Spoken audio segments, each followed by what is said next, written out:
How to delete OKX account permanently? First of all, launch the OKX app on your device. Sign in to the account that you want to delete. Tap 9 dots at top left corner to access this profile page. Now you need to select your profile at top of the screen. Select Security next to Profile. Scroll down. You will see Close Account button. Tap on it. Here, closing your account is permanent and irreversible. Would you like to freeze it instead?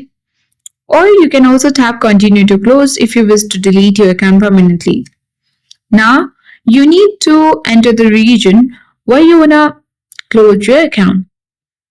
Tap the Continue button and tap Continue to close. So here are some of the consequences of deleting your account. After, you need to tap on I understand, and here your personal information's phone authentication will be on linked and email authentication will also be on linked. So tap I understand.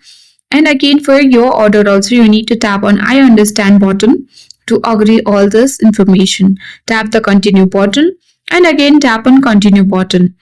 If you are sure that you want to close your account, tap Close Account button, and after a while you need to add the verifications.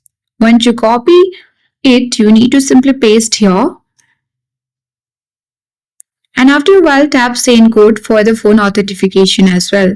Once you copy it, tap on Enter Code and paste there and tap the Confirm button. And your account is now successfully closed. That's how we can easily delete OKEX account permanently. Hope this video helped you. If you are new to our channel, hit the like button and subscribe for more tech and tips videos. Thank you for watching.